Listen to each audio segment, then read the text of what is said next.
Hello, horror fans. It's me, Cassandra, Kylie, and Mary is going to grace us with her presence. Mary, please. what the hell is she up to now? Hello.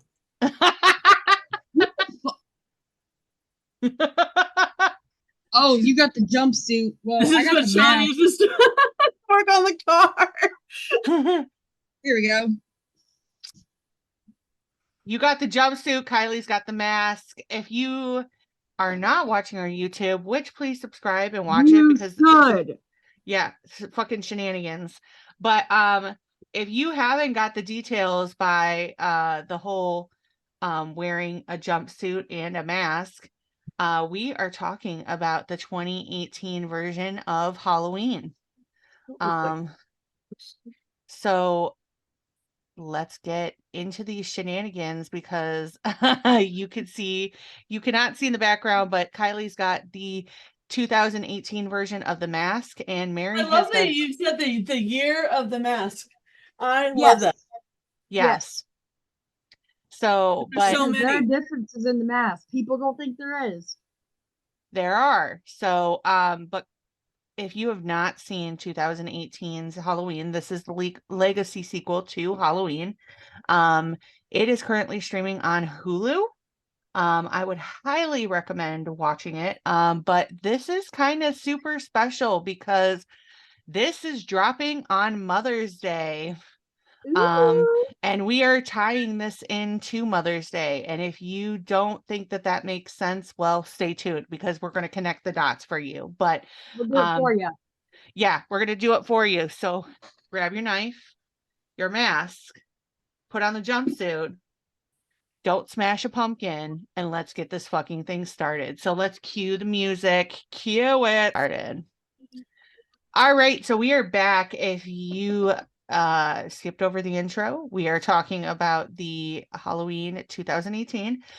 We are doing this in observation of Mother's Day. So if you are listening to this on the day it drops, it will be dropping on Mother's Day.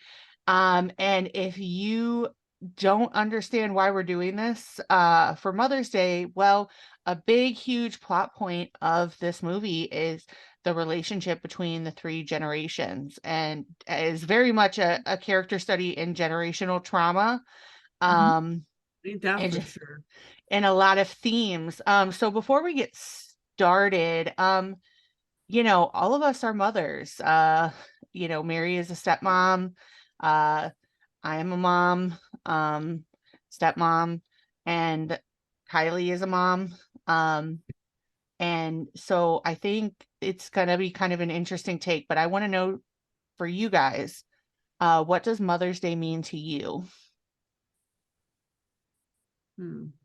I'm shouting out the moms that, let us come into the world and celebrating women. I'll be honest, it's moms don't get enough credit half the time. It's a big deal having a child. Like, I haven't given birth personally, but I respect women who have so much because you literally put your body through everything for your child. And I just think it's wonderful and it's the most beautiful thing. And I don't think it should be shamed at all.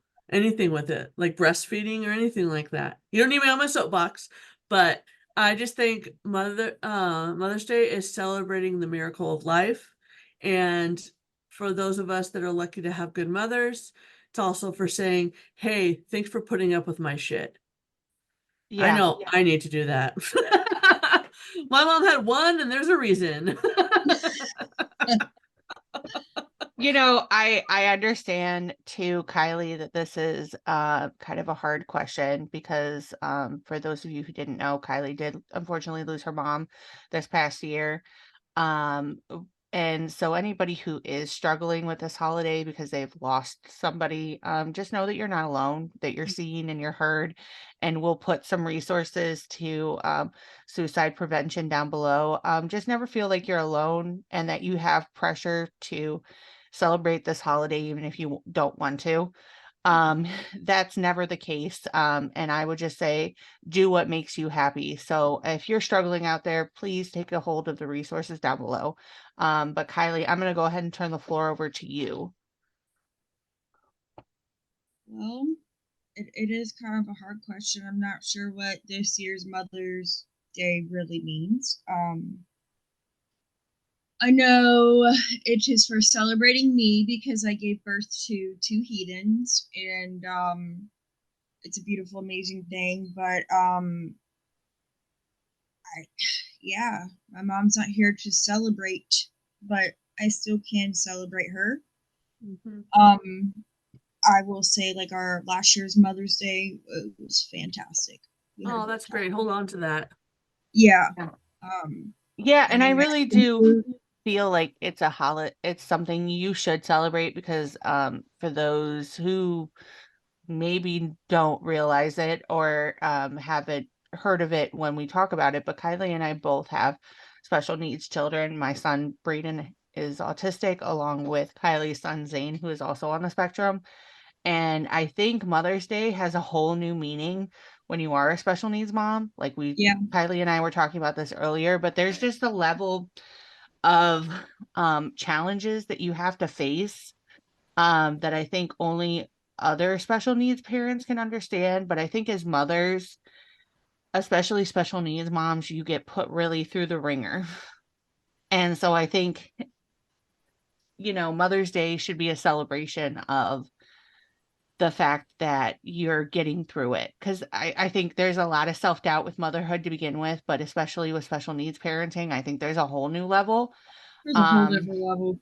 There is a whole different level. But motherhood is beautiful, no matter what shape or form. And just because you have a special needs child doesn't mean that you're not a good mom. I know a lot of And also, I mean, this is I guess, a tangent, celebrating the daughters who don't have a mom or do have a mom that is still here, but is not a good person for them to talk to, because I've had Mother's Days like that with my mom as well. Yeah, no, I agree. I feel like it's okay to admit that you miss somebody, but also realize that they don't need to be in your life. And if that person happens to be your mother, it's okay to be like, you know what? I celebrate the fact that this person brought me into the world, but I don't have to have a relationship with this person in order to, fully follow through with that. So no matter how you're celebrating your Mother's Day, just remember that it's a day meant for positive reflection, and don't feel pressure to turn it into something it doesn't need to be. You can celebrate Mother's Day however you want, and I would highly encourage, if that means just passing it on like another day, that's fine. But don't feel the pressure of putting on this perfect act, because I feel like a lot of moms, we get put in that position where we feel like we have to make things feel perfect even when they're not perfect. And Right, like having to make your Mother's Day perfect because of what Facebook or of what, like, yeah, like if you're it's what you want it to be. Yeah, if you're taking a nap all day or in a dark corner and you're, whatever, however you want to celebrate it, you don't need a big gesture if that's not what you want. Don't feel pressure to do something. Celebrate it the way you want to, I guess, is the way that we're trying to say. But this movie in particular kind of really hammers this message home. So if you have not seen the 2018 version of Halloween, it is currently streaming on Hulu. As we've made this disclaimer before, we are not going to, if you are watching this past Mother's Day, we're not going to make any disclaimers that we know what streaming service it's on, because streaming is can be very fickle, and it could be on a different streaming service at this point in time. So today, we're not really, if you've never done a deep dive with us, we're not really going to get into the semantics of this, especially the synopsis, because at the core, this movie is very like textbook Halloween, but there's just so much more. So there's so many different layers that yes. they can like heavy hitting with this that was just not talked about at all. Like, really, it's been 40 years, Michael's been trying to kill Lori, but there's all this trauma. Mm-hmm. So this is just a brief synopsis from IMDb. Any of the sources that we use will be listed in the description down below. But it has been 40 years since Laurie Strode survived a vicious attack from crazed killer Michael Myers on Halloween night. Locked up in an institution, Myers manages to escape when his bus transfer goes horribly wrong. Laurie now faces a terrifying showdown when the masked madman returns to Haddonfield, Illinois, but this time she's ready for him. Let me just make a comment. How many times in movies have we seen the transportation go wrong? All Every the time. motherfucking time. Every motherfucking time. Anytime. Like, they need to have SWAT up in there. Yeah, they should know with Michael Myers by now. Like, this ain't the first time he's broken out of transportation. But the thing is like, so this movie resets the clock, right? This is a direct sequel to the original one. All the movies that come after have been wiped clean, because we even get in part of this where they talk about, oh, wasn't it her brother? And they're like, no, that was just a rumor that was started. He did kill his sister, but she was just the babysitter. And I like that. I like that. Yeah, I like that too, because this is why, while I do think that it is a kind of horrifying level when they get into it later on, that he's going around trying to kill members of his family. And that's the idea that kind of like messes with us. The original idea of him being the boogeyman, of him being anybody, just like an incarnation of evil. He's not anybody in particular, That's scarier. That's a lot scarier, because that's why that movie's The Strangers is so scary. Yes. Yeah, why because are you doing this? Yeah, because we can. And they don't know them. They have no connection to them. No. It's because one thing also with people, when we can understand something, it bothers us and it scares us. And so not understanding why you're being attacked, that's scarier than understanding why. Knowing who. Yeah. A lot of people, they give Halloween 2 and Halloween 3, especially Season of the Witch, a hard time. But what they don't realize is John Carpenter, his whole plan was never to actually have Halloween be what it became. Like, his idea was what it became. Yeah. This is gonna turn into I Know What You Did Last Summer. Well, so because listen, I stand on this. That is a garbage movie.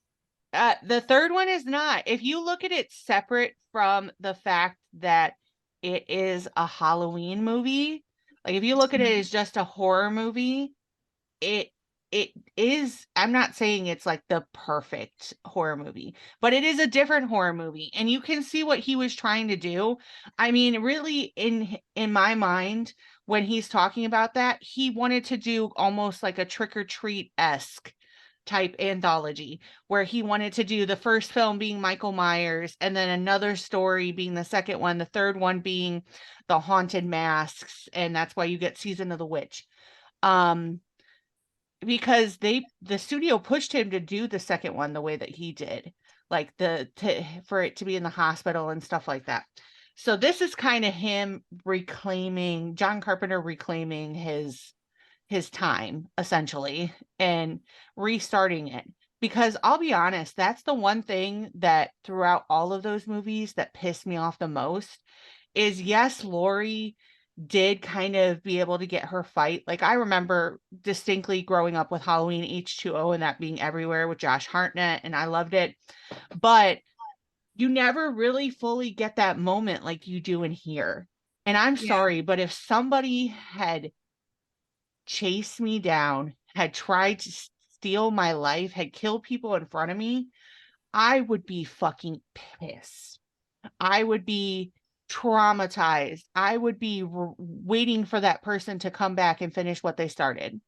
And that's where we get her in this movie. So I think, each timeline is valid, whether you want to go from the timeline where all the movies are valid or the newer ones or however.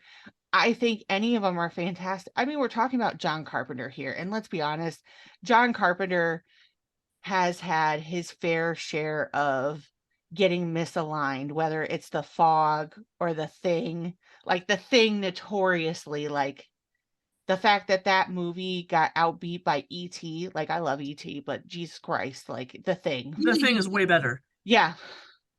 And I think The Fog needs to be talked about more. It needs to be in that realm with Halloween and with, yeah, because it's terrifying. It's so cool. It is. And I mean, I know they did the remake with Tom Welling. Yeah. It doesn't exist. But like the original with, Jamie Lee and her mother's her in mom. it. Yes. The original Scream Queen. Yeah. And the fact that Tom Atkins is in it, Adrienne Barbeau, like there's a ton of fucking people in that movie that just slap. Same way with The Thing. Like Kurt Russell. Yeah, Kurt fucking Russell is in a horror movie about aliens. And it's not just like aliens are scary to begin with, but imagine facing something that can literally take every single person over and you wouldn't know the difference until it came down to it. Like that movie is horrifying. So, I mean, this is obviously somebody that knows what they're doing. So this is a legacy sequel, and this is kind of the kickoff for a lot of legacy sequels. Like after that, we see a big boom of people coming back and returning to form, like Scream, and just so many others. Like Evil Dead Rise is another one that how do we feel about legacy sequels? I like them if they're done right, but they have a very big chance of not doing right. I'm a big fan. This is my hot take. With a lot of slasher movies, I don't think we need the sequels. Like Halloween, I think is good. Nightmare on Elm Street's good. Even Scream, and I love the franchise. It would have been good as one movie. And like Friday the 13th, it's another unpopular opinion I have, and it's a little tangent. We didn't ever need to see Jason. It's scary enough that Thank the you. mom. This is why you're one of my best friends. Yeah, I agree. My thing is, she deserved her light. And okay, since we're talking about moms, do you blame her? Do you want to talk about mothers? Yeah. Do you blame her? I mean, don't kill the counselors that had nothing to do with his death. You need to. I think it would have been really cool if she went after the adults. Yeah. Found them. And I love the twist, even though I watched it knowing who's the killer because the movie had been out forever. It was such a good movie, and I don't think we needed we needed Jason. It was good just him being a child that died and the mother seeks revenge. Yeah, I really feel like sometimes we do. I agree because even though I do enjoy, I will say this, and this is going to be a really spicy take, but I'll be honest. I feel like the 2007 version of Friday the 13th ended up being a better version than most of the sequels that we got. Even though I will say I like Jason Goes to Hell. And I like Jason X, like the one that was in space, because I just think they're so out of fucking pocket. I think that should have been something different. Yeah. I think, and like, I love the way that Friday the 13th did the remake, where he's this dude and he finds the mask. Yeah. And he's just killing random people. That's scary. He didn't need to come out of a lake and his mom be crazy. Like, I think she deserved her own light. She deserved her moment, and to that just be her moment, because when people think of Friday the 13th, they don't think of the mom. They think of Jason. They think of the mask. They don't even really think of the movies. Like, honestly, it's just an icon. And I feel like tell me their favorite horror movies, Friday the 13th. Like, I'm gonna say something. You don't have much taste in horror because there's not really a whole lot to it. And I hate whatever come for me, but I'm sorry. Don't hate Kylie for that, because I feel like, you know what? I feel like that can be it. If you don't have a personal connection to it, or you're not saying that, like, I'm not going to bash you for that, but also too, I do feel like that's something that's like maybe that person is like a starter into horror, and maybe that's something more that they've like connected with. But I do feel like there are others out there that do it, and I feel like there are movies that just need just one. Like we don't need. Conjuring. Yeah, the first Conjuring movie, if they had just left it at that, would have been so Oh my God. impactful. That's one of my comfort movies, and it Yeah. still scares me every time. And Even if they had just stopped it after the second one, I could even I see don't think we that. need that second one. I mean, I don't think That should have been necessarily. a separate Even the movie, not in the Insidious Conjuring movies universe. too. Yeah, Like they're good, but they're just not. I feel like we need to know when to stop sometimes. Like I will say this, Dracula 2000 is one of my favorite, and they have two after Dracula 2000. And while I do think that adds some interesting stuff, I also feel like they could have just left it at that. Because I'm going to be honest, if it's not the main storyline with Gerard Butler, I don't think I want to buy it. Like he's part of the whole reason that you buy into that movie.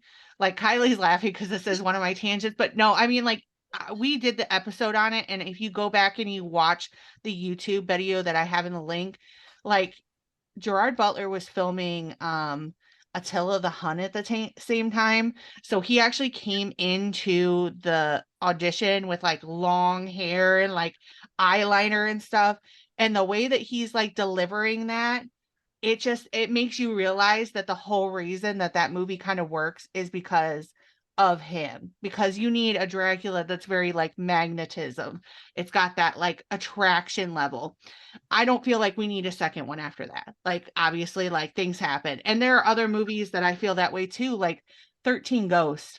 I love 13 Ghosts. I love that they're going to do a series that's going to explain the dark. That needed to happen. Yeah, I I agree. am kind of glad that they waited a while to do it until things were better. Yeah, I do more.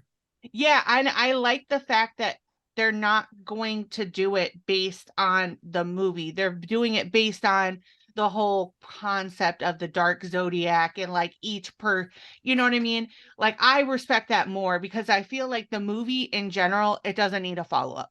Like it doesn't, No. we don't need to go anywhere else with it. You can explain that, and that I can. don't feel like there's anywhere else you can go with it. Yeah, I feel like if you do, like it's gonna be something completely left, and it's not gonna be good. You're wasting your time. So I feel like legacy sequels, if done right, are good. Like this, obviously, to me, this is one that I felt like was needed, because I'm going to be honest, I felt like they kind of did Lori dirty in the series. I feel like they didn't really give her her moment where she just like, they didn't give her her Ripley moment. That's really what I'm going, because they give Ripley goes through it in Alien. And Aliens, she comes back, and I mean, like, you want to talk about motherhood, that whole bit of her, get away from her, you bitch. And she takes in this child and is like, I need to protect her. Yeah. And I couldn't be there for my kid, and it breaks her heart. Yes. Yeah. But it's not her fault. Yeah. So the fact that Lori never as a character gets that moment until this, that's where it's just kind of, and I understand the movies that follow, Halloween Kills, Halloween Ends. I understand that they're maybe not as impactful as this first one. I do think that they tried different things, but they gave us everything they needed to give us in this first one. So I think anybody who has a criticism that, especially with Halloween Ends, where they wanted it to be Lori and Michael just going toe to toe the whole movie, we already got that with the first one. Like this whole first movie is like them going toe to toe. Even parts of the second one is them sort of going toe to toe. But in this first one, I mean, like, this is the one where you really come out swinging. So trauma. I'm sorry if you hear why her daughter annoys me. I get it, but her daughter annoys me. Her daughter annoys me. Like, I'm sorry that your mom's obsessed with the fact that she was almost murdered and he might still come back from her. I apologize. That inconveniences you. I hate the fact that she constantly blames the agoraphobia. Like, how could you not almost be murdered and watch your friends be brutally murdered? And everything that happened in that whole entire sequence. At a super, I mean, she was like 17. Yeah, exactly. That's not a Her very life was- impressionable. he took her life. Very, very Yeah. impressionable age. He took Yeah. her life Yeah. without killing her. And imagine the trauma of being known as the person that survives all of that for how Well, many look years? at like Halloween H2O in the beginning. Mhm. Like you really do see.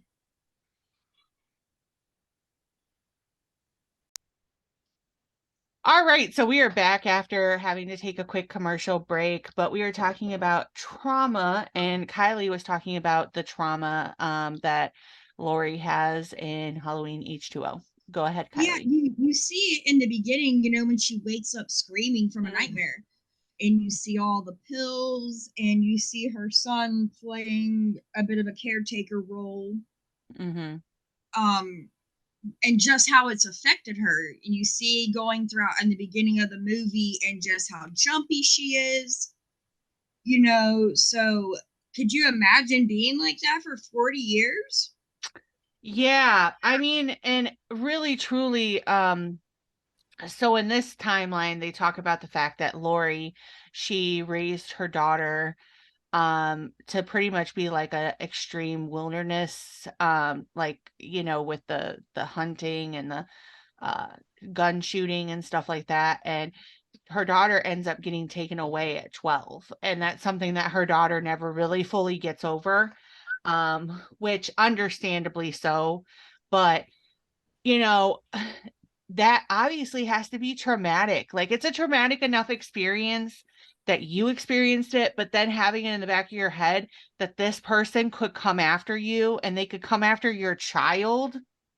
And that's a very valid fear, but they What look do you at think her. as a mother's like when we have our children and just how protective, and that's what she was doing. Yeah, and I love this It's not conversation. healthy way. Yeah, I love this conversation about generational trauma in this because I feel like it just flushes the movie out so well. And that's why we're having this discussion, They especially with really this. portray just certain dynamics and just how generational trauma is. I mean, you got Lori. She's the typical kind of like grandma alcoholic who's just a nut job. And you've got the daughter